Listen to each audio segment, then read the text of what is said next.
Ay kagulay, magandang hapon kagulay. Yan, lagay tayo ng ibot ng manok. Tapos naglagay tayo ng winner. Tapos guano. Yan yung basal natin. So pagtaniman natin ng ampalaya. Tatanim pala natin dito kagulay, Galaxy Max F1. Kasi yung talia medyo takot sa init.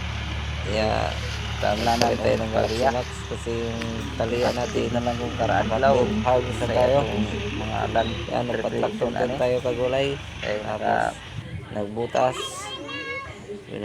Butas natin. Pagkatapos natin magbutas, lagay tayo ng ipot ng manok. Tapos yun, winner. Tapos guano. Yan kagulay.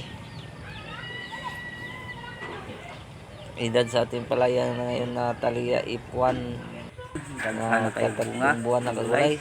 Yan na. Naka 12 harvest na tayo dito kagulay. Pang 30 na sa Lunes. Kaya nagtanim tayo ngayon para pag laos niya may panibago tayong mapipitasan na rin. Palaya kagulay. Aabot pa yan ng 20 at mga 18 ganyan kagulay. Tapos may bago naman tayo na mamumunga na rin. Yan lang muna kagulay. Salamat ang gabi.